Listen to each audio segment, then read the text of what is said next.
In Vail, Colorado, the nation's busiest ski resort was hit today by a fire. Arson is suspected. You may have heard of the Earth Liberation Front. The Attorney General himself says it's a domestic terrorist organization. The FBI says it is one of the most dangerous groups in the country. The ELF has claimed responsibility for more than 24 major acts of eco-terrorism since 1996. Fire bombings include attacks on lumber mills, wild horse corrals, and 2 meat packing plants. So far, not one of the cases has ever been solved, and authorities acknowledge they know next to nothing about the membership or the leadership of the organization.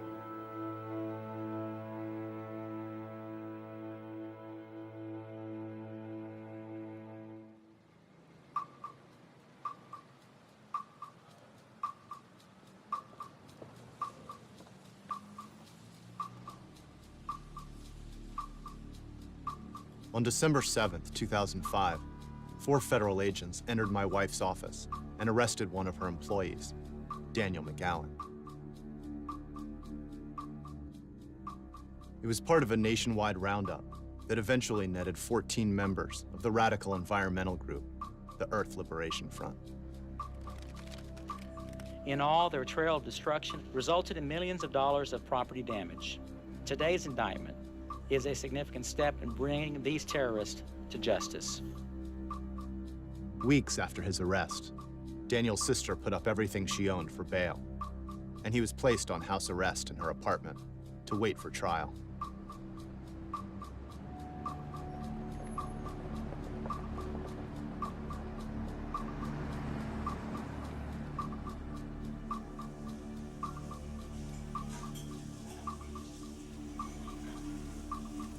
In 2001, I was involved with the Earth Liberation Front, and I was involved in 2 separate arsons in 1 year. I think like people look at my case and they think, what if that motherfucker burnt down my house? I think people think it's just a bunch of young crazies walking around gas cans, lighting shit on fire that pisses them off. And then they think, what if I burnt things that piss me off? That's kind of crazy, you know, which it is kind of crazy. But I think people just need to understand that this thing is complex and it's not that simple.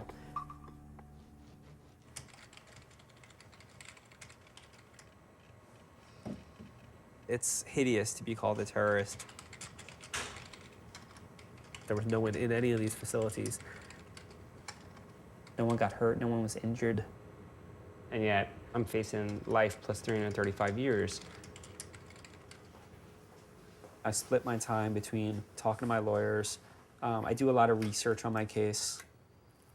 You know, all my legal documents. DVDs and CDs of video and photos, audio tapes. Hi, this is Daniel McGowan.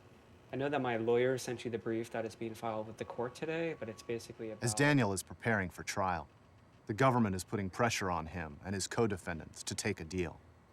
Either they plead guilty and testify against each other, or go to trial and risk life in prison. I told my lawyers at our first meeting, don't ever bring up cooperation as a tactic. We're never gonna cooperate. You don't have that card in your back pocket. Don't bring it up. All the people in this group have had conversations back in the day about this. Like, you know, you get arrested, just don't say a word. Just get a lawyer and like, we'll, you know, join up and we'll see what happens. Okay, thanks, Andrea. I'll talk to you soon. Bye. My family's done a tremendous amount of stuff for me. I mean, letting me live here, but we choose to live our lives very differently. Like, I compost. I've never used a dishwasher in my life until I moved in here. And I try to not to impose my way of doing things on anyone here, but yeah, we have different ways of doing things. No, I don't think I need that because we paint every edge. All right. All right, bye. I'd be a liar if I called myself an environmentalist. I mean, I care about the environment, I think about the environment. I recycle, but I don't recycle every single piece of paper like Danny does. You know, when he came home from college, he lived with me in Rockland. One day I came home and he took the label off every single canned good I had because he was like so obsessed with recycling. He was like, if we recycle, we have to take the labels off the cans. I said, but you took the labels off every can. I don't even know what I have in the cans now. I don't know if they're soup. I don't know what kind of soup. I don't know if they're peas or they're corn. And he's like, I never thought of that. It was like I opened my cupboard and there was just all tin cans. I got a call from Jenny. Totally hysterical, upset, saying that some men came in and took Daniel from his job.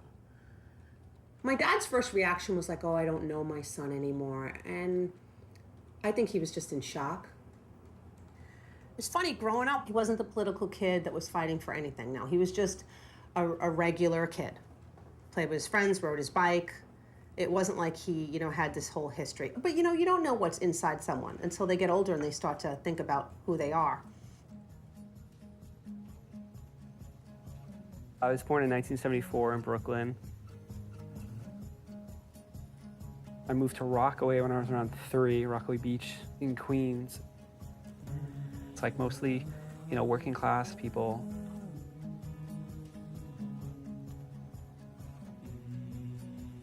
My dad was a cop in the New York Police Department.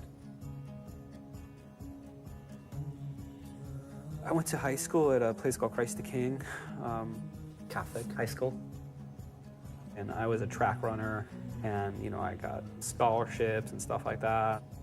And then when I got to college, I was like, oh, I guess I'll major in business because that's practical. When I graduated, I got a job at a massive public relations company called Burson Marsteller.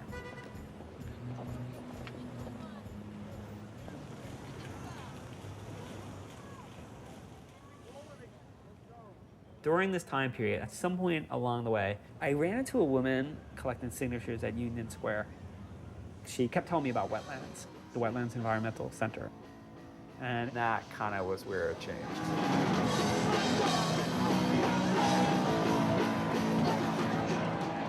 It was basically, the idea was it was a bar that had live shows, but the profits would go to running an environmental center. So I went to this meeting, and they played these films that blew my mind.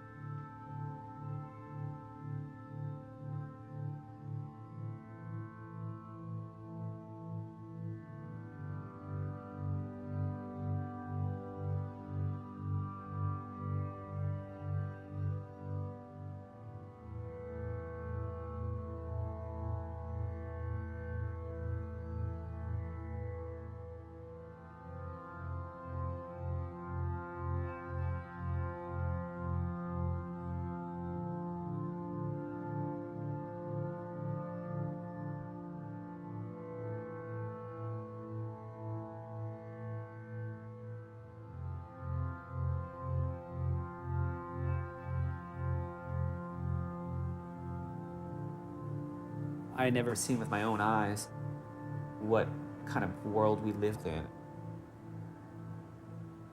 I feel like I'm in perpetual mourning, and I have been from the moment that, I don't know, that I kind of took the blinders off and was like, holy crap, what the hell are we doing?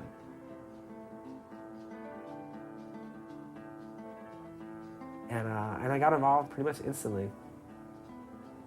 I protested constantly. I did letter writing a lot. I did letter writing every week at Wetlands. I wrote hundreds of protest letters to all sorts of different agencies. And at the time they announced that there was going to be a national gathering in Crandon, Wisconsin. So I went. I was shy, city kid. I like nature as a concept, but I was never had slept outside before my whole life. I was 22.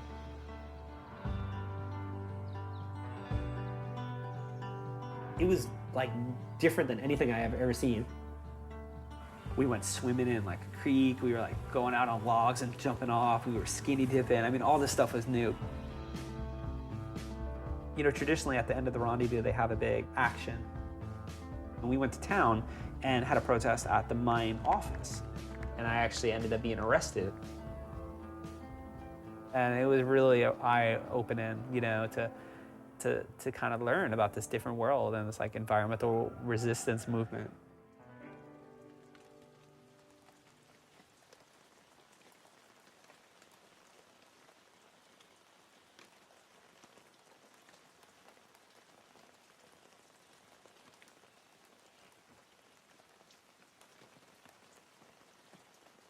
I'm a fourth-generation Oregonian.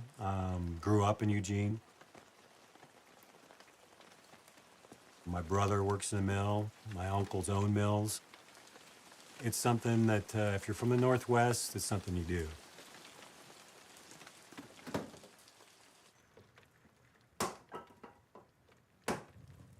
I think I met Daniel here in Eugene. They called him the disgruntled one, just because he had sort of this nasty sort of attitude, and he was always sort of bitter, and he was always sort of pissed off, and he'd always challenge people for their stupid ideas, and so they sort of coined this nickname for him, the disgruntled one.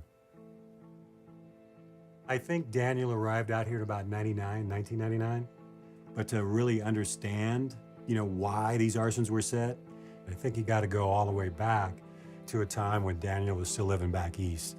You got to go to about 1995, which was the Warner Creek timber sale. Well, Warner Creek's about 50 miles east of Eugene, and it's probably one of the most beautiful places I've ever been. And in 1995, the Forest Service decided to open it up for logging. People went up there and created a blockade on a federal logging road to try to prevent, the logging of this place. So we created a documentary called Pickaxe, which is the story of Warner Creek. There's more vehicles on the way, over. One Grader followed by one Dudley.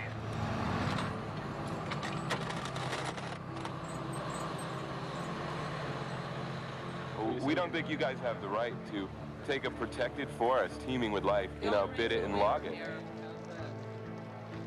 For a long time, people were fighting the Forest Service through like holding signs, letter writing, sort of a hippie-type approach to protest. But there was this new kind of protest that was becoming popular. People would call it sabotage or monkey wrenching. They would glue locks, they'd pull up survey stakes. They would maybe put sugar and gas tanks of bulldozers.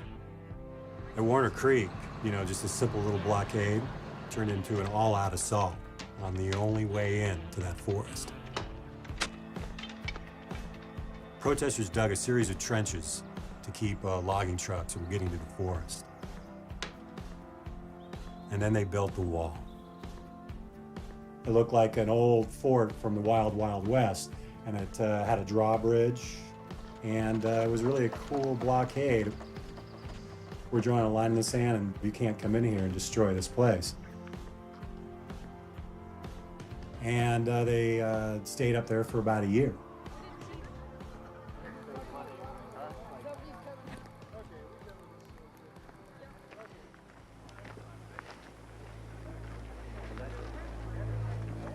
As a federal law enforcement officer, it's my duty to inform you that you're in violation.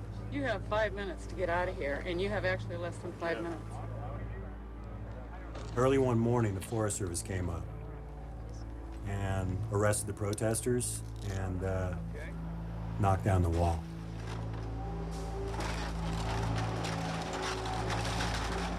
That created a lot of bitterness toward the Forest Service.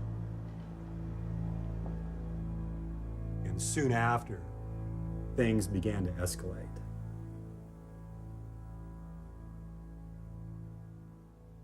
The first time I met Jacob Ferguson was at Warner Creek. He was sort of a cool dude. He didn't say much. He just did a lot of work. But I think it's really hard to know Jacob Ferguson unless you're on the inside of Jacob's life. This is the house I moved into right over here. And right at that time, Jacob Ferguson was living right over there. But Jacob was a pirate. He was definitely an outlaw.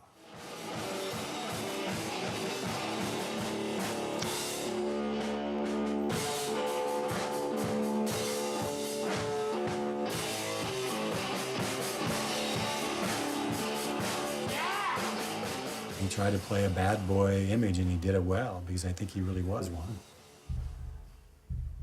After Warner Creek, I think he really felt that the Forest Service was getting away with stuff.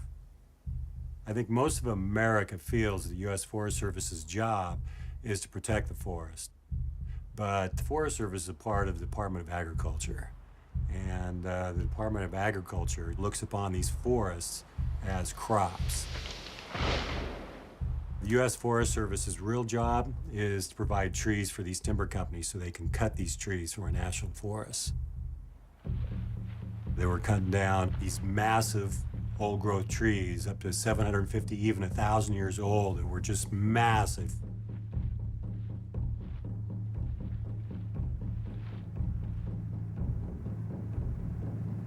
But I think Jake was tired of the talk. He was tired of just, the philosophizing. You guys, are you through talking shit now, or what? Let's do it.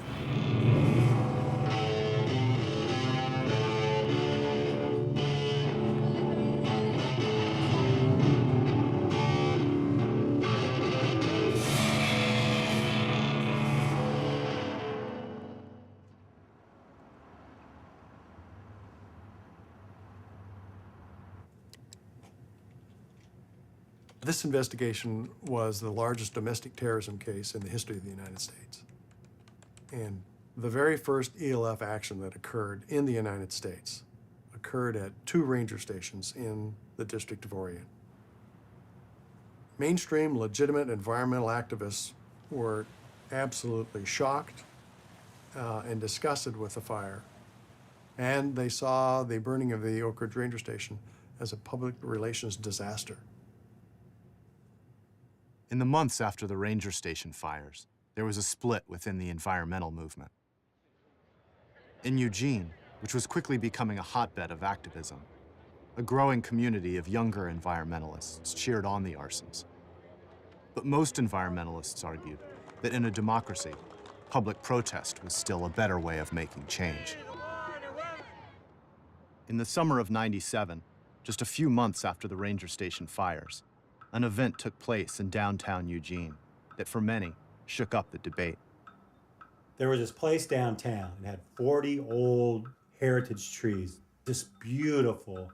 And they were going to put in a parking lot for Symantec, this big corporation next door. And they were going to cut down the trees to do it. Activists began mobilizing to save the trees. But as they prepared to take the issue to the next city council meeting, the city suddenly announced that it would cut the trees one day before that public hearing. On Sunday morning, about 2:30 in the morning, about 11 people went up into the trees to prevent them from being cut. We just went and did it, hoping that we could stave off the cutting for one day until that public hearing. Just for one day, so the citizens could talk to the city council the next day about saving them. They came in right away wearing riot gear and gas masks and stuff like that. So bang, bang, bang on the door at 8 in the morning, some kid says, get out there, they're pepper spraying them in the trees, get your camera, you gotta get there. I mean, they're pepper spraying them right now. Hang in there, Jim! They came up in a fire truck bucket and they cut my pants leg up to my groin so they could spray my leg with pepper spray. Cutting, their pants and pepper spraying them in the ass and pepper spraying them in the balls, and while they were hanging from the limbs 40 feet up. People were on the street looking at this and going, what the fuck do you think you're doing? And so people were radicalized. They would start jumping on the fence and going, quit that shit. They're tear gassing the crowd and pepper spraying the crowd. It was just crazy, frantic scene that day.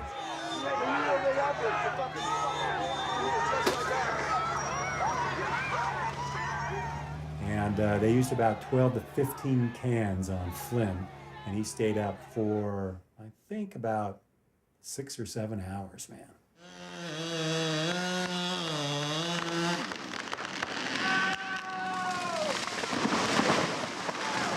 And then they flushed me with a bunch of water, took me to the hospital, and then took me to jail. And so for the next 35 hours, I was soaking in pepper spray. My hands were orange for a week. And so the argument that you need to work within the system was pretty well dashed by what the cops did on that day in Eugene. And June 1st was really the day that pissed off a lot of people in this town.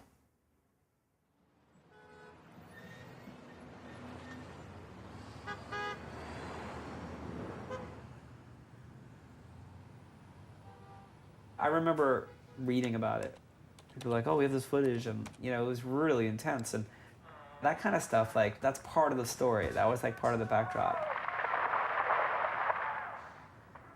It's crazy. It's crazy. I think a lot of moments like that really erode people's belief that anything can actually change.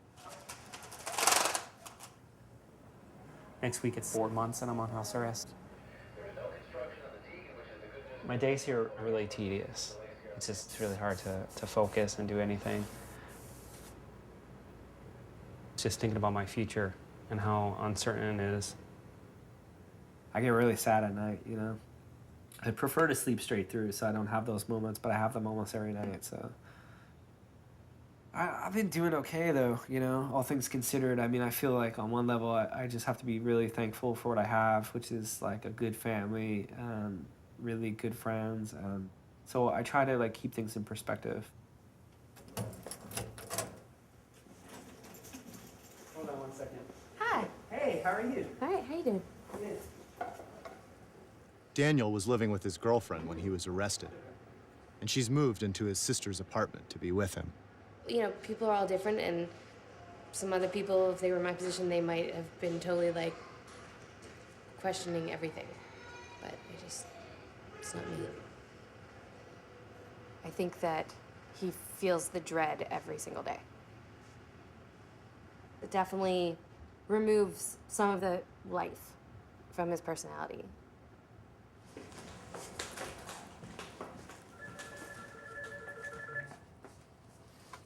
Hello? Hey, what's up? How are you? Wait. So wait, I'm sorry. He's cooperating to the full extent?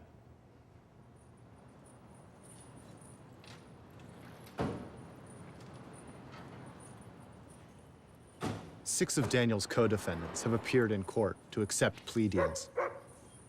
In exchange for reduced sentences, they've agreed to testify in the government's case against the remaining defendants. It hurts that people that I trusted and cared about, turned their back on me. To be a cooperating witness, it's something other people can do. I'm just not going to do it because I just have to live with myself, and I'm not going to be that person and start spewing out crap just to like get myself out of a situation that's not very pleasant. So.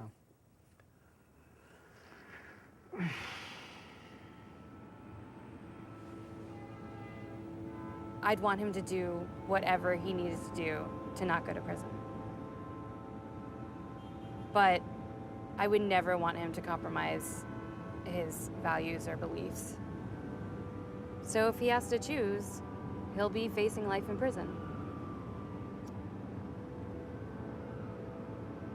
I made the choice to be with him. And after he was arrested, I made the choice to stay with him. I mean, that's what you do when you're in a relationship with someone. Just because something really difficult comes up doesn't mean you just run away, So, I think we should get married.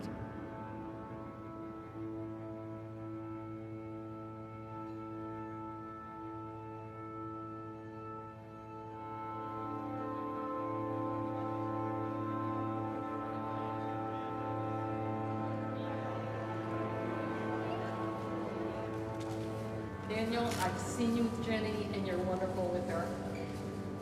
You're good for each other, you got great chemistry, and I know you both. Congratulations. This kid faces 335 years plus life in prison. And he's getting married. I want to kind of grab the positive and think that this is going to work out in the end. Everything's going to be okay. And there's nothing to stress about, but there is.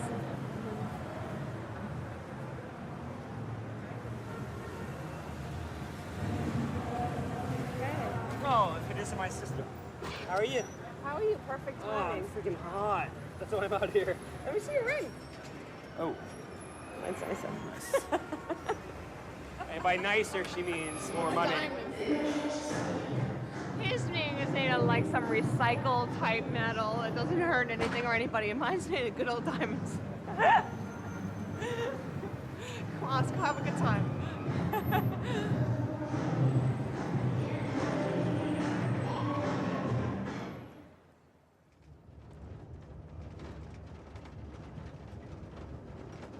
It's easy to discount the environmental movement as a bunch of wackos and hippies and arsonists, but it's not like that. There are businessmen and you know, moms and dads and scientists and loggers themselves. There are people from every walk of life that get involved in this. I've spent several years of my life doing logging in the woods. I come with a little different perspective than a lot of the, you know, the environmental crowd or the, you know, the logging crowd. I've got a little of both in me. I'm okay with cutting down trees. I just don't have an issue with it. But I'm not okay with cutting them all down. The industry tends to call the environmentalists radical. The reality is that 95% of the standing native forests in the United States have been cut down.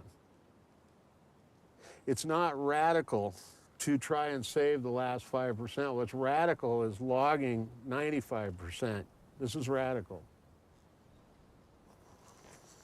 Well, this is a piece of a big old tree. This tree probably sprouted just about the time Columbus sailed the ocean blue. It looks about 500 years old, somewhere in there.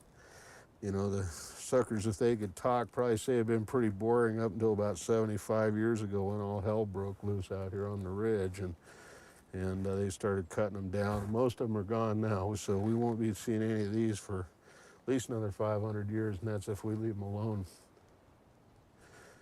These are amazing old trees.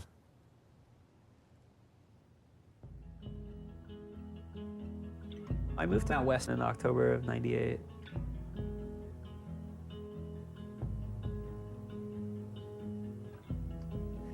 I got out to Northern California. I had never seen trees like that before. It had a really profound impact on me. I was already quite radicalized, but I couldn't believe the fact that people accepted what was going on. I have memories of like for the first time seeing log trucks, you know, and being like, whoa. You saw the mills, or you go into the forest and you stumble upon a clear cut. Like, it just blew me away. Just the arrogance of it. I was like, man, this is butchered. You know, it made me think, like, why are we being so gentle? Why are we so gentle in our activism when this is what's happening, you know?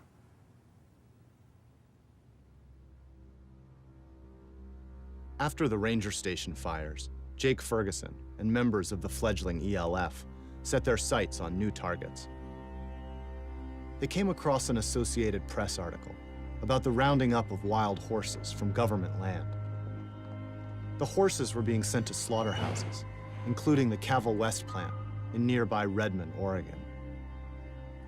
There were so many horses being processed at the plant that horse blood would sometimes overwhelm the town's water treatment facility and shut it down. And for 10 years, people from the area had tried and failed to stop the plant. But on July 21st, 1997, Jake Ferguson and 3 others slipped into the facility in the middle of the night and burned it to the ground. The company was never able to rebuild, and the arson became a model for the group. In one night, they had accomplished what years of letter writing and picketing had never been able to do. They expanded and took on new targets. They burned timber company headquarters, a Bureau of Land Management office, and a $12 million ski lodge at Vail, Colorado, to protest the resort's expansion into national forest. An ELF press office was opened by activists who did not know the identities of the ELF members. How do they contact you? Anonymously. But how, I mean, what is that, like a package dropping on your doorstep? They publicized the fires and explained the group's actions. When a building burns down, they have to do a news story about it. That's why the Earth Liberation Front burnt down the building in the first place, to get exposure. We were there to help explain why that building burnt down, what it was doing in the first place that was angering people so much. A lot of what the Earth Liberation Front did was considered economic sabotage. These corporations exist to make money. All of a sudden, they're losing money, so they have to reassess their activities. Another thing that happens is that the building that was dumping toxic waste, for example, into the river one day, is unable to dump that waste tomorrow. The press office encouraged people to start their own ELF cells, but mandated that their fires not harm any life. Take initiative, form your own cell, and do what needs to be done to protect all life on this planet. The idea spread, and new anonymous cells popped up in other parts of the country. The Earth Liberation Front is turning up the heat again, igniting devastating blazes all across the country. A biology lab at the University of Minnesota, Bloomington, Indiana, New York's Long Island. Now some say ELF is in New England.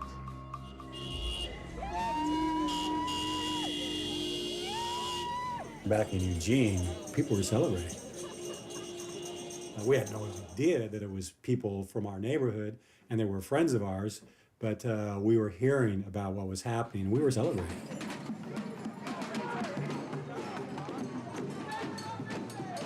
I don't think it was just the ELF that started ratcheting things up.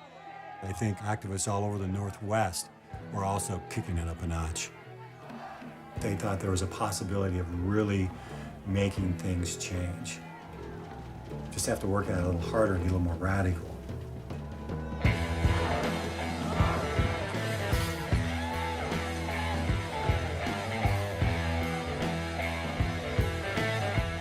Not turning it off, you know someone's locked under. There's an old woman. She's 80 years old.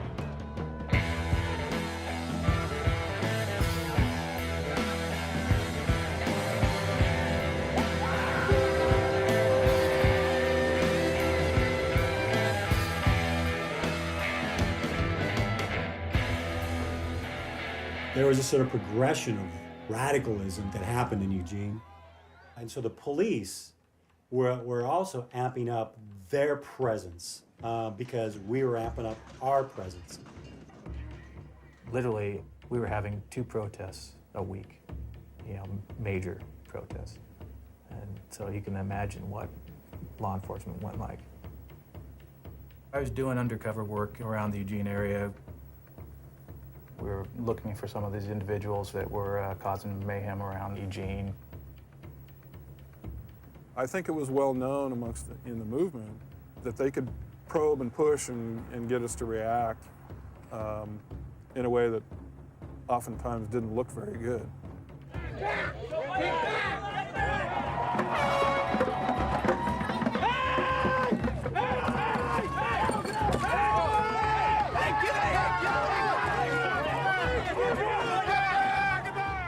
But we were getting rocks and bottles and that kind of thing, fire thrown at us, that just hadn't happened before. Out of the street! You fucker! To say that emotions don't play into that would be folly. I mean, that's not true. It is personal to take a rock.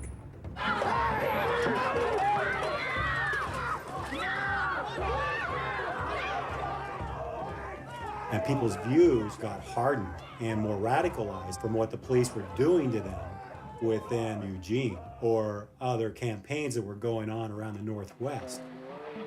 Are you going to release? Why are you doing this to us?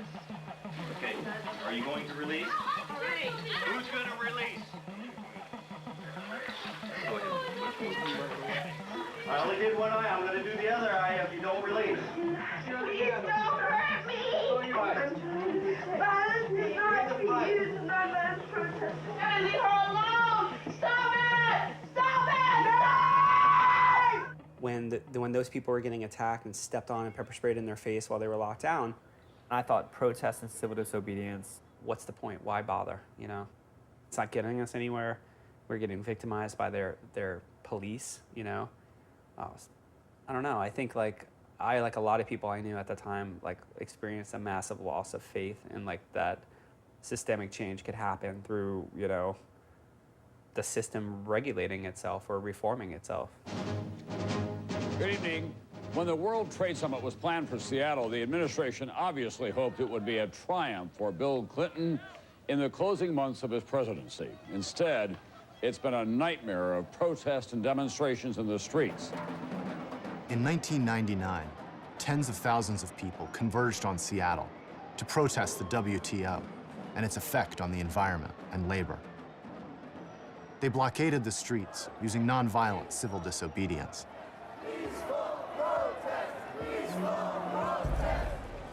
The police responded with force to clear the streets. If you do not move, you will be the subject of pain.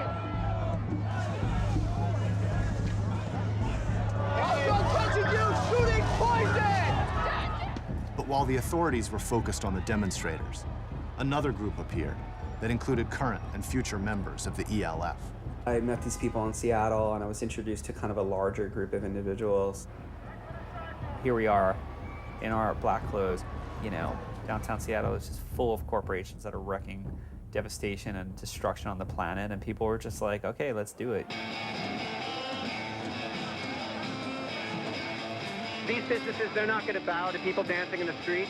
They're not going to bow to people dressed as, you know, giant sea turtles or so on. They care about one thing. They care about capital. And unless we put a dent in their pocket, what good is it? How are we going to do that? How are you going to put a dent in their pocket? Hopefully by causing property damage.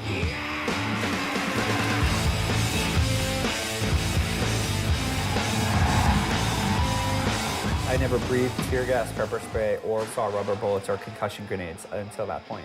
I mean, it's like insane. I really felt like this is like a war zone. Like, wow, holy crap.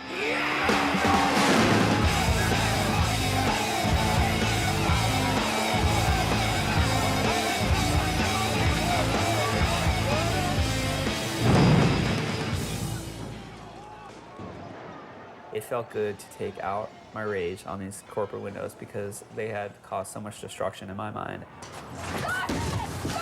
It created, obviously, a huge conversation and dialogue and fight. This is not what the protest was about. People worked hard for their property. Vandalism is vandalism. Destruction is destruction, whether it's of lives or property. It's not acceptable. What do you think of the Boston Tea Party? I thought it was wonderful. Ah, thank you. Thank you. 50 cents, read all about it. I think people have a very Pollyanna viewpoint of social change. No real social changes happen without pressure, without force, without, some would say, intimidating governments and corporations into changing their behavior.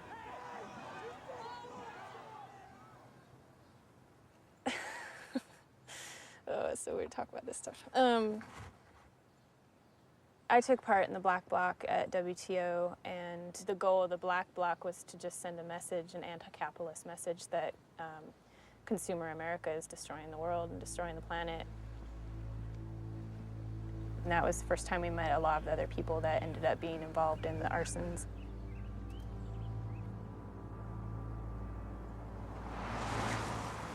After the WTO, I decided to move to Eugene to keep in touch with some of these people that I met in Seattle.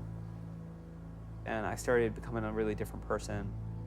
Daniel was very involved in the issues and ideas surrounding Eugene. He was very social. He seemed to know everybody, and everybody seemed to know him, including the cops. Daniel was kind of known as a leader around the area. You know, he'd show up at protests or gatherings, and you can always see that he was somebody that people looked up to. You know, you see who's serious and who's not, based on how they're acting, what they're saying. And so somewhere along the line, it became obvious that like I was someone that was interested in doing other stuff. I met Jake in the neighborhood. There was some allure about him just being quiet and kind of to himself. And being there really set some things in motion.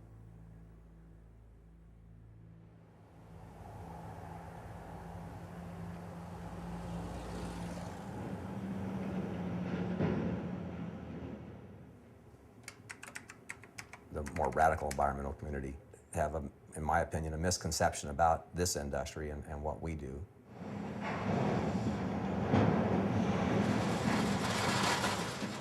It's more than just a job. You know, I'm a third-generation lumberman. My son works in the industry. I want him to carry on, and when he has kids, I want them to carry on. You can't be in the lumber industry without having trees to cut. So it's ridiculous for people to think we're going to go out there and cut the last tree. I think the biggest misconception is that we're out there just knocking the forest down. We're just, we're termites. We just rampage through the forest and we leave it a mess and we move on. Does it have an impact? Certainly. Nobody likes the looks of a fresh harvest, but we really do regrow these trees.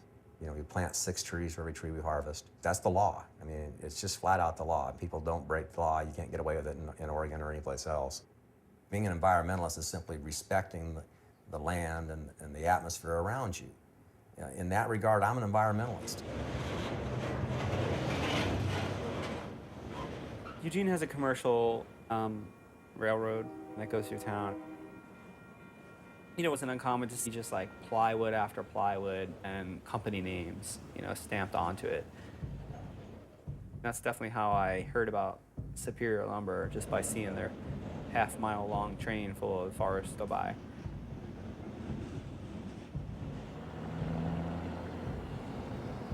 They were logging old growth, logging just massive trees and out of areas that have previously been pretty inaccessible.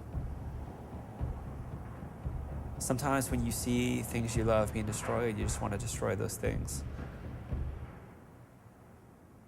So I felt like the action was justified.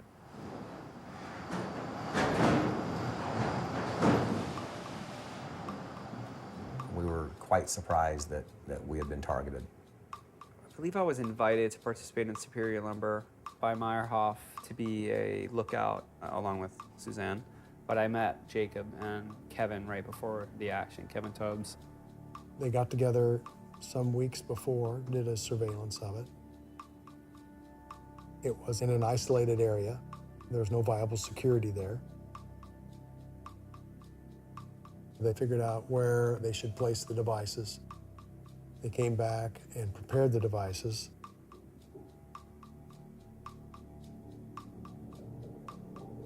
Put them in plastic Tupperware containers, made sure that the containers were fingerprint-free, DNA clean. They always wore gloves. I felt nervous from the get-go. For one, I was staying in this house where everything was stored, and it was someone else's house that didn't know about the action. On the night of the arson, they drove to the staging area. They put on their masks. They did radio checks. They had a police scanner. It's positively nerve-wracking. I used to get really sick before actions and like throw up and just get like nervous and like just in a zone, you know? I mean, I think you have to get, when you're doing something that intense, even as a lookout, you're just like freaked out because you just don't know how anything's gonna go. I was in the back of the van, and I was actually kind of by myself in the back of the van, so I was just kind of thinking to myself, and I think Kevin and Jake were in the front of the van, and they were just listening to music, and so it was fairly relaxed. People weren't really talking a whole lot, but, you know, your adrenaline's going. Ms. Savoy and Mr. McGowan were the lookouts, and they staged north and south of the building. I was stationed at a payphone. You know, everybody else was dressed on all black because everybody wanted to blend into the night. However, I dressed, you know, in somewhat darker clothing, but I looked fairly normal. I just had a scarf that I could wrap around my face in case somebody passed by. And then I got dropped off kind of on the side of the road, and I just kind of crawled into this like space, this like shoulder, you know, with a bunch of ivy. Mr. Meyerhoff and Mr. Ferguson then placed the 5-gallon fuel containers and activated the timing devices. It was done within, you know, 15 minutes, and I got picked up, and away we went. It was somewhere between 2 and 3 a.m. when I was home, sound asleep, and I got a phone call. And of course, anytime you get a phone call at 2 a.m. in the morning, it's not good news.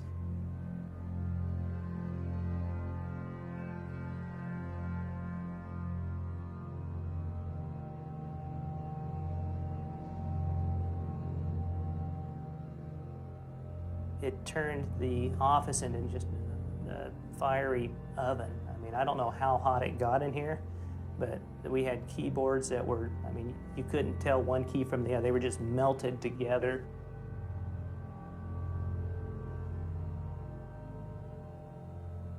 I went up to Portland and wrote the communique and sent it in. Even then, it wasn't real. It was just like still like kind of this cartoonish thing.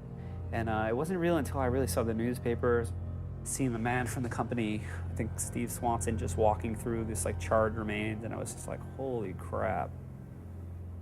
That was a major blow to our mental psyche, at least in the short run. Just felt like a big hole in my heart. In Eugene, people were jazzed. When the big bad bully gets, hit in the stomach and feels a little something, and maybe a little fear or whatever, that felt good. It was exciting. The next day I felt, like, wow, I've actually done something where it stopped. I didn't have a problem with what I was doing. I thought it was effective. It was $1 million or something like that. It's like when you're involved with it and you're in the thick of it, it's hard to look at like all the consequences and like the real repercussions of that. Like, did this action push them in a better direction? Did it scare them? Did it help the movement in any capacity on old growth logging? There's lots of questions, but I don't think at the time I was asking those questions too much.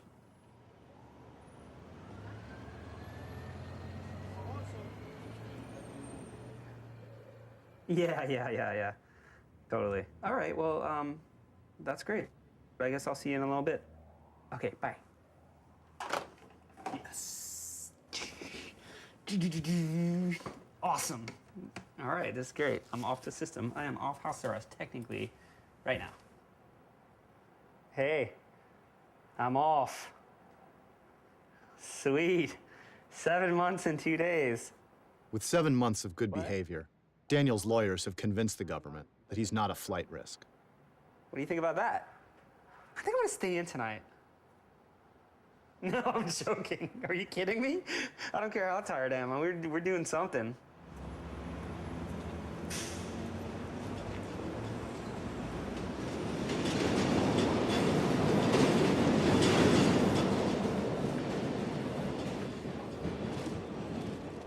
Of course I'm gonna get off house arrest on this day, like of all days, like it'll be today,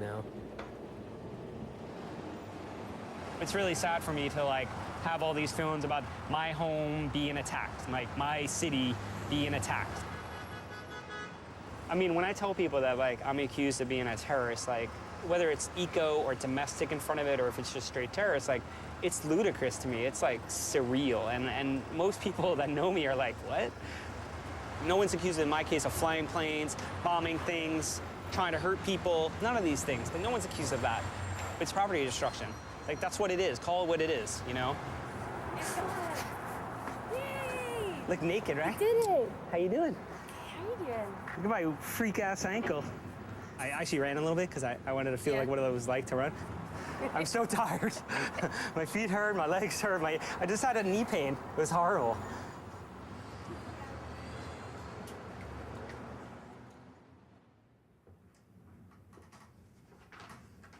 As time went on, the cell members had to become better and better and better at their craft, and their craft was destruction. And so they started what was called the book club. They would train one another on how to build incendiary devices. And they would go out and test all these things. So they knew how long it would take, at this time of night, in this kind of weather, how long will it take for this thing to ignite? What type of fuel would work the best? They wouldn't buy all the ingredients from the same store. Even if the same store had the 2 or 3 items that they need, they would go to a completely different store, 30, 40 miles away, so it wouldn't ever be tracked. It was called the book club because they also utilized certain codes. At the meeting, they were told this is the book we'll be using, and then you'd have to use your book that would associate what page number, what line number, what word number, and that's how you would decode the message to tell you where to go. Some of the members of the book club then were more well-versed in computer sciences, and they brought in PGP encryption and showed the other members how to do that. There was a lot of like having good covers for why you're leaving town, why you're not leaving, you know, where you're going, having really good stories that made sense, that were consistent, that you told everyone, your job, your family, everything. Not dressing like activists per se. We didn't really look like what you think we would look like. I mean, if you saw people walking down the street, you would never think, that's the ELF.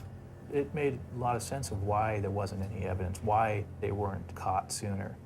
They were really good at what they did. In May of 2001, members of the ELF launched an attack against 2 sites at once, a first for the organization.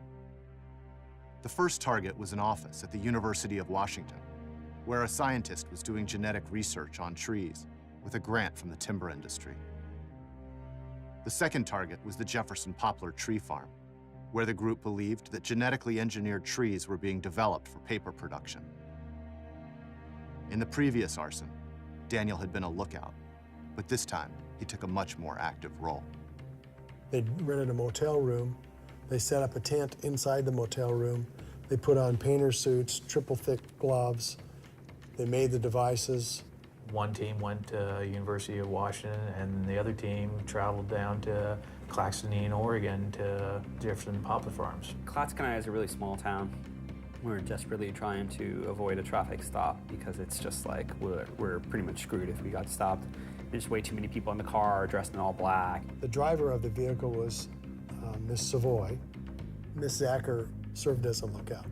And then the 3 men, which was Mr. Meyerhoff, Mr. McGowan, and Mr. Block, took the fuel loads and the timers to the targets. We check that no one's there, like climb around, look around, no one's in there. We've been there previous, no one's there. The cleaning ladies are like much earlier. We set up all the devices and all the buckets. They put little tubs full of fuel underneath the vehicles, and they put soaked rags, and they'd run the rags from vehicle to vehicle to vehicle. And the towel just goes and it goes and it goes and it goes, and it's tied together as sheets, and it's an absolute mess. They were careful to take the trucks with the fuel tanks, fill the beds of the vehicles with fuel. I'm standing there, I'm drenched in gasoline. We're about to burn 13 huge SUVs, and I was just like, what am I doing? But we take spray paint. Myself and another person go out to this shed, and I write ELF on one side in like pretty huge letters, and the other person writes, "You cannot control what is wild."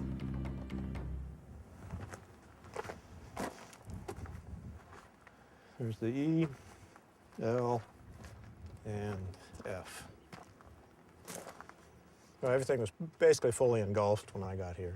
With all the vehicles and the fuel tanks and so forth, there was lots of propellant in the area to make things burn, and things went up fast and hot. 911, where's your emergency? Man, we got a big fire over here. This is going on too, so I better not get too close. Investigators in the Pacific Northwest strongly suspect that 2 nearly simultaneous fires were acts of ecological terror. Monday morning, May 24th, I got back to Eugene, and I was just like, wow, I really need to think about what I just did. Just seeing, absolute ruins, and realizing that like all people were gonna focus on was the fact that things were destroyed and that the issues are being lost, and all they care about is catching the people that did it. They're talking about Jefferson Poplar, and then they're talking about University of Washington. So finding out what eventually happened at University of Washington, the massive destruction to a library, not just the professor's office that was involved in this sort of research, but the Center for Urban Horticulture. I was like, this is too much, too fast, too big. What am I doing? Not only had the fire at the University of Washington gotten out of control, they also discovered that the Jefferson Poplar arson was based on faulty information. It turned out that while the previous owners of the property had been involved with genetic engineering, the new owners only had hybrid trees, developed using farming methods that have been around for hundreds of years. It's hard to really justify it in hindsight. Nobody would have targeted that facility had we known that there was no genetic engineering going on there at the time. So it left me with a really bad taste in my mouth, like kind of like, wow, look at this huge, intense action, and look what happened in Washington, and like, am I really ready for this? Like, this is super serious and super big. We went to the meeting a few weeks afterwards, and I was like, this is too much. Some members of the group were questioning the actions, but there were others who felt they hadn't gone far enough. Some of them decided that they wanted to target basically captains of industry, target people now, not just property. The last circle meeting basically cleaved between people that were seemingly wanted to talk about it, not even like plan it, but they were like, we should talk about it, and the people that were repulsed by it. And really, that like ideological divide is what ended it. That was it. What people were discussing with my experiences of the arson, it made my mind kind of like spin. It's things like this that like led me to think like this is futile. Like there's got to be better ways of addressing what's going on in the world than just burning things down. As the ELF cell was dissolving, the larger activist community in Eugene was splintering as well. I think people were self-righteous. I think people thought they knew they had the answer, weren't willing to listen to other points of view because their view was more radical in that point of view. All those things came into play, I think, to help narrow the amount of people that were connected within the movement to the point where it just went poof, doesn't exist anymore. That's one really sad thing about, about a lot of social movements, but, I think ours especially because we all are so critical of the world and of the way people live in the world and how they interact with the natural world that we sometimes are extremely critical on each other, and that is definitely part of our downfall as a movement.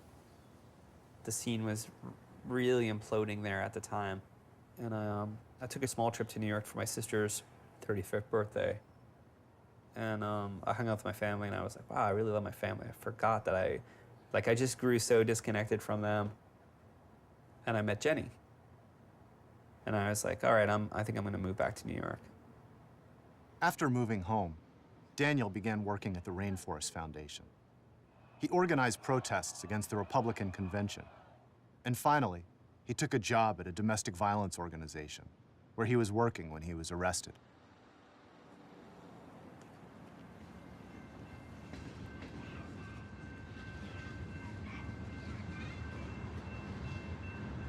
The ELF fires in the Northwest had stopped, but the government continued to work on the case. We had a war room, basically. It was a situation room, and we worked it and worked it and worked it. We had diagrams all over the walls. We had our flow charts, and we had our pictures of all our target suspects up there. What's different on TV that's not realistic is that everything's solved in 50 minutes, and that's not what happens here. 3 years after Daniel moved back to New York, the government had still turned up no viable suspects. We came together and decided that we would take a cold case approach on one arson to see if we can turn any suspects in that particular arson. And the arson we chose was one that occurred in the city of Eugene, and it was the Joe Romania Truck Center arson, wherein which 35 SUVs were burned to the ground.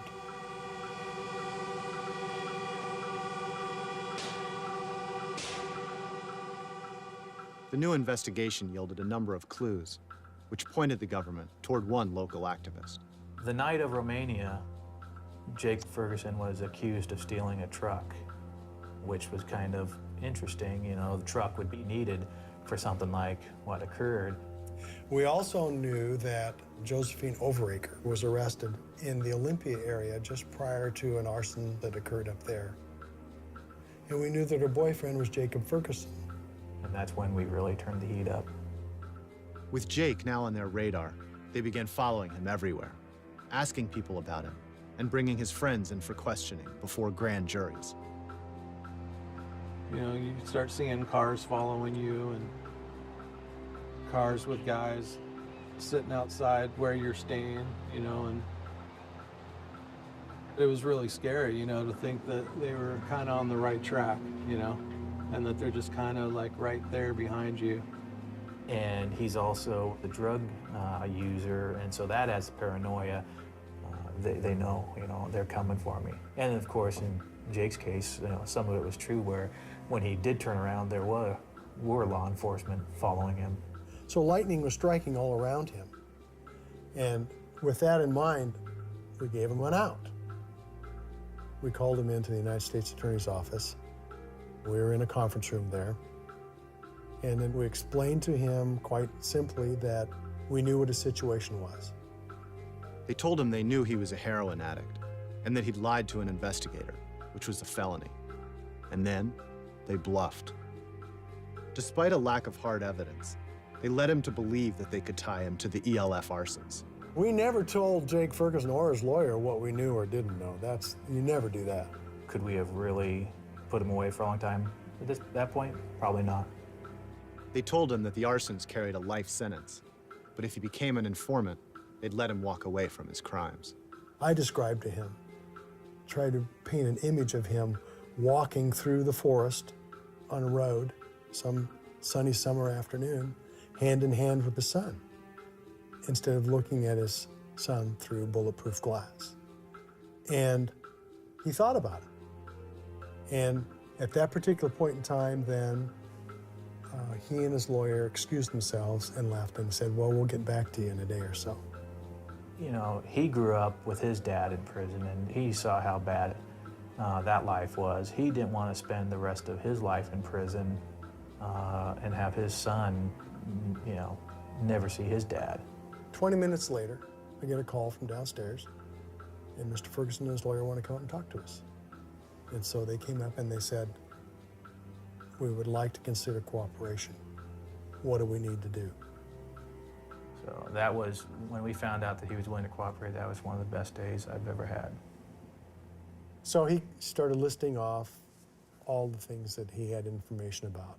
And that basically was every arson in the District of Oregon, arsons in Washington State, arsons in Wyoming, arsons in Colorado, California. We did not know the scope of what he had knowledge of. So that's when the investigation really kind of broke open. The team immediately grew from 12 or 13 to 40 to 300 agents. After debriefing Jake about the 14 fires he'd been involved in, the government had a problem. They knew that a heroin addict with a pentagram tattoo on his head would not make a persuasive witness in court, and so they needed corroborating evidence. We talked to him and his lawyer, and we said, okay, this is what we want you to do. We want you to wear a wire. They hid a recording device in the liner of his baseball cap, and over the course of a year, they flew him all over the country, where they arranged for him to accidentally bump into his old friends and get them to reminisce about the old days. He walked into an animal rights conference I was at in Washington Heights at Holyrood Church. It was bizarre to see him. I mean, he was bloated and kind of fat and just looked really different. He was talkative, which was weird because I always remembered him as a really quiet guy, but he was talkative. Let's go left. We can kick it at a park bench. I went to go get a coffee with him, and we just talked a bunch, and yeah, it was unfortunate. There is a reward out for all of that. How much? I'm pretty firmly convinced that if there were ever any hair or fingerprints, it already would have hit. Right. I mean, it's been 4 years on most of this shit. As long as people never try to rat each other out, then it'll be fine. I mean, thinking about it, I can't help but be annoyed at myself for being like, how did you not know something was really wrong here?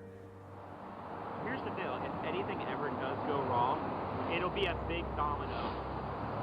Right. Frankly, the only way I think anything can go wrong is someone decides that they want to repent for their sins, right, or they lose their mind and they want to get money. So, money, huh? Well, come on. It's not worth it, man. That's some Judas shit, man. Feels rather foolish, you know, to have done that, but I'm trying to get over the shame associated with making dumb mistakes. Jake was extremely conflicted. We'd have to pump him up. It was like before a big fight where we sat there with him for probably half an hour to an hour just to get him kind of tuned up and ready to do it. It wasn't something I felt good about, you know, getting people to confess by wearing a wire, you know, but what can you do when you've already taken a deal and then you've admitted to doing all these felonies? They've got you. You know, if you do anything to disagree with the deal's off, and you've just confessed to, like, you know, life in prison. So once we had those recordings in place, we decided on a particular takedown date. The takedown presented an enormous logistical challenge. The government believed that the suspects had to be arrested at exactly the same moment, or word would get out and they would go into hiding. So teams of federal agents fanned out across the country. I went to New York, and we stayed out on Daniel McGowan's house until, I think it was 10 or 11, making sure that he was going to be there first thing in the morning. And then we got, it was not very good sleep. The next morning, Detective Harvey and 3 federal agents followed Daniel to work. I look up, and around the corner comes these kind of big dudes. I just kept feeling wave after wave of dread and fear, just kept, you know, and I was like, I could barely talk. I was just like completely, like, lost my voice. Like I was just, could barely move, you know, it was really horrible. And they're like, you're being extradited to Oregon for, you know, EOF charges. You should consider pleading, don't ruin your family, like all this stuff. We would have them have an attorney. We would present the evidence that we have against them and say, here's your opportunity to become a cooperator or remain a defendant, your choice. You know, when you sit down with them and you show them and let them listen to themselves on tape, you see them really sink. Okay, I'm done. It was a very successful approach because, you know, the dominoes began to fall. I was in bed. My husband was up for work. It was 5 in the morning. He gets up early for work, and he came into the bedroom and told me that the FBI and the Oregon State Police were there to talk to me. And right away, I pretty much knew what they were there to talk to me about. From there, it was just, you know, the hardest decision I've ever made in my life, whether or not I should take a plea bargain and cooperate or risk going to prison for the rest of my life. And I think that probably will be the hardest decision I've ever made in my life. And I chose to cooperate and take the plea bargain so that I could someday, once again, you know, be with my loved ones. I would have been fully prepared to have gone away for 5 to 10 years. You know, it was really looking at dying alone in prison and knowing that every single loved one would have moved on and done something else in their life. It felt like a death sentence, you know, more than a life sentence. People can judge me for the decisions I've made, but until you've been in that position, it's, you know, it's really hard to know what you would do. I never in my life thought I would be cooperating with the FBI. I always thought that I would be able to stay strong and stay true to my values and my beliefs. And, you know, I guess sometimes you aren't as strong as you think.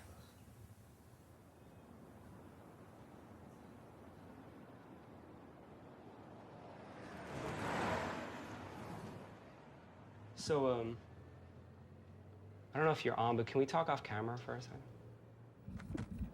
Daniel's lawyers have negotiated a plea bargain. While most of his co-defendants have agreed to testify against each other, Daniel and 3 others have held out for different terms. They'll have to take responsibility for the arsons, but will not be forced to give information about others if they accept the deal.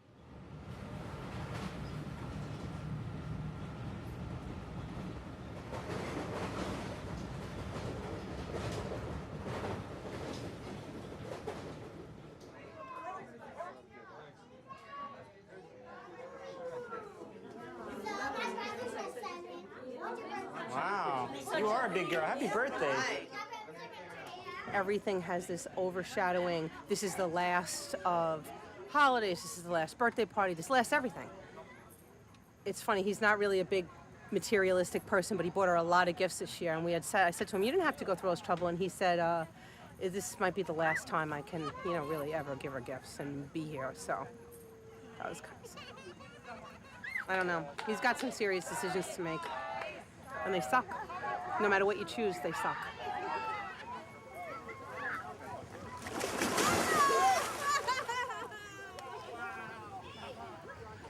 I just feel bad that this came up in this part of his life. Hoping for him to make an agreement was going to trial. I think with the charges against him, that's 2 life sentences. I don't believe in his philosophies, but he's my son and I love him.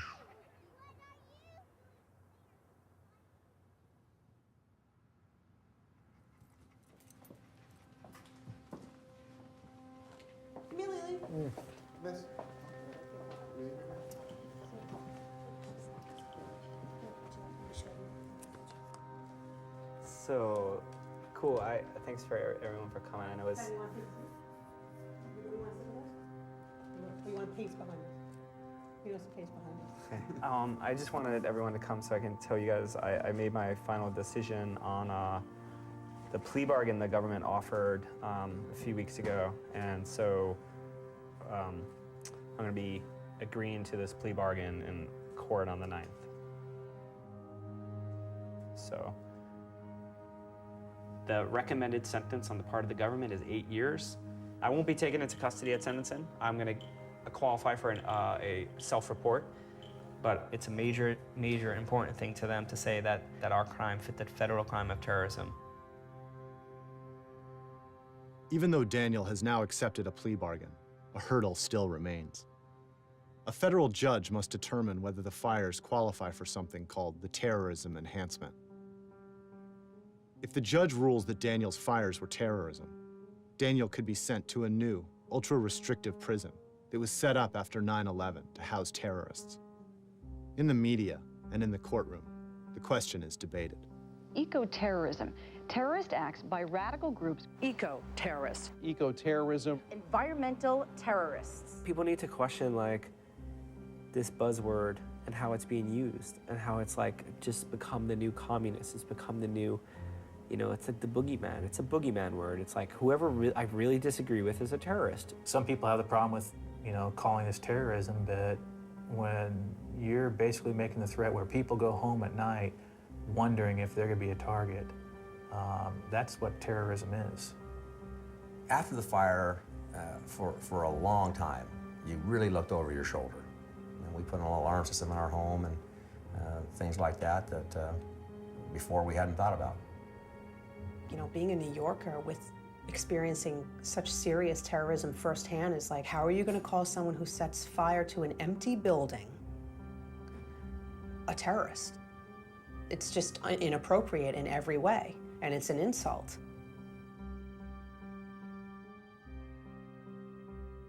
The word terrorism to me is about killing humans. It's about ending innocent life. And that is the antithesis of what these people did. Concern for life was a very big part of the plan and implementation of these actions, and is why no one was ever harmed or injured in them. 1,200 incidents are being accredited to the ELF and ALF in this country, and not a single injury or death. Those statistics don't happen by accident. Terrorist acts under the definition in the law can vary all over the board. There's no requirement for purposes of terrorism that you physically endanger another person's life. I mean, you don't have to be Bonnie and Clyde to be a bank robber, and you don't have to be Al-Qaeda to be a terrorist. I don't think these people are terrorists.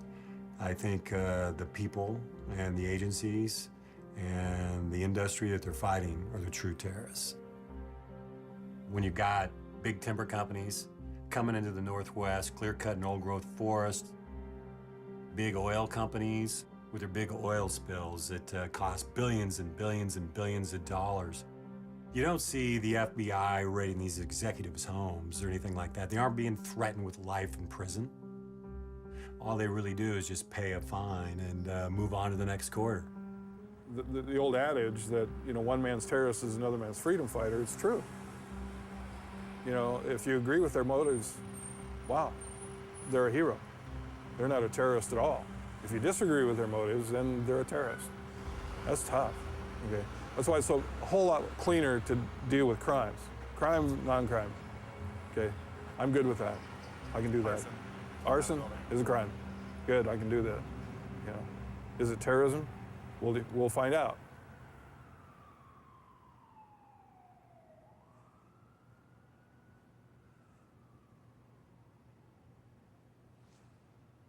You know, I ordered a book about doing time in federal prison written by a lawyer who did time, and I'm very, getting very prepared for the whole idea, but that doesn't necessarily make it any easier, you know?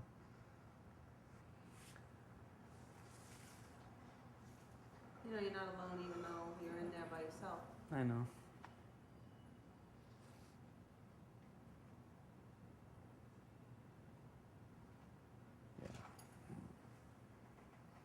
Just, I don't know, it sucks.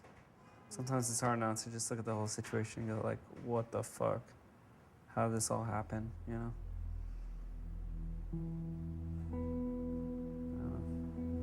The situation with the environment, it's not getting better, it's getting worse.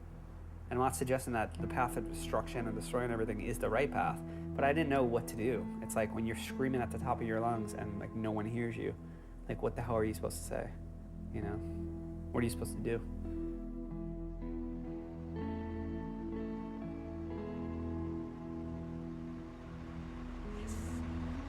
Going to the courthouse?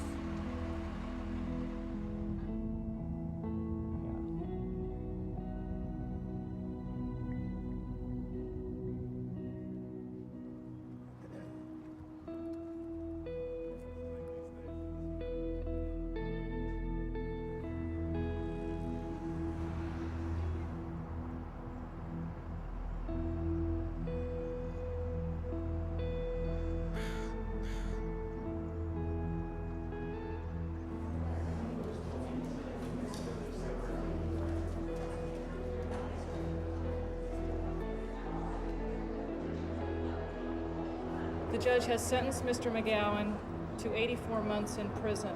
That's 7 years. The court also imposed a terrorism enhancement. He's been branded as a terrorist in the media. He will be listed as a successful government terror prosecution for the rest of his life. And we are very disappointed. We believe it's legally wrong and factually wrong. Oh, look at the trailhead right there.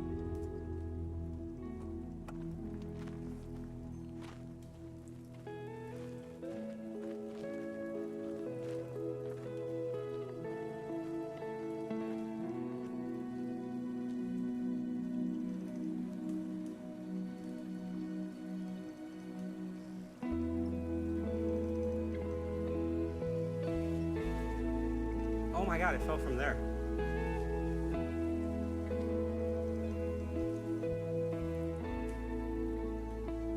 The older I get, the more circumspect I become. And I know now that a world is not black and white. It's not that simple.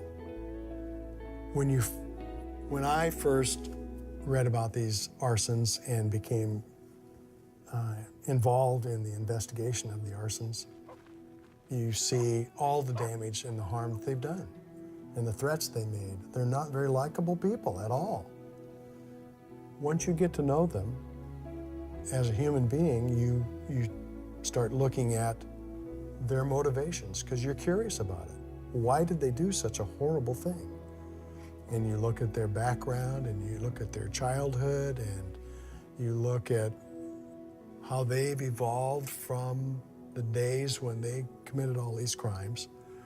And then instead of just being a cold mugshot or a piece of paper, they become human beings. And so you begin to understand them. And that's not that you're saying you approve of their conduct or their behavior, but you gain an understanding and insight as to how it came to pass that they started doing these things.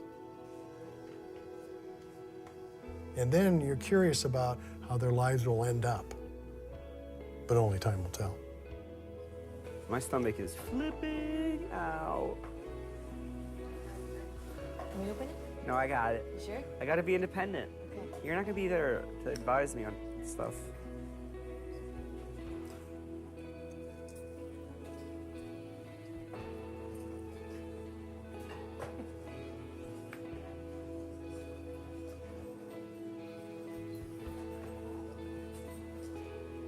I'm in your corner. I know.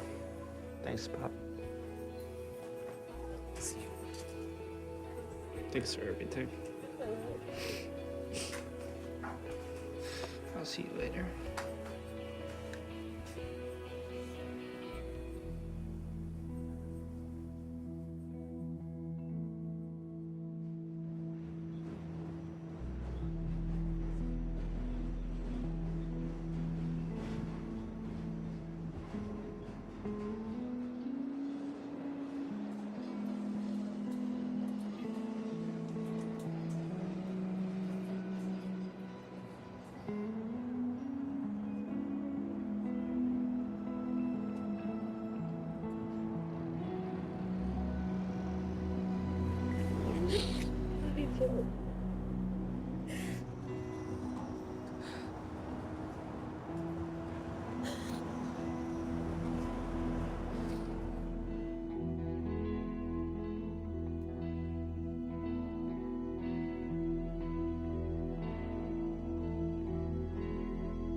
Take us down and all apart, cherry tree.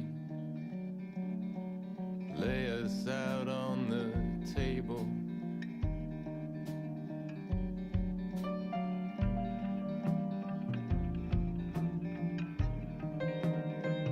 You're sharp, all right.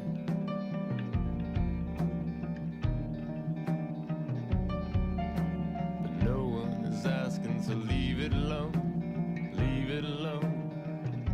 Can we slip some ships? Slip some ships. Slip some ships. Don't look at me, I'm only breathing. Don't look at me, I'm indiscreet.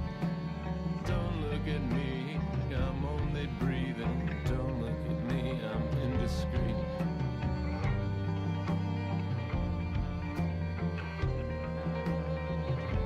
Can we show a little discipline?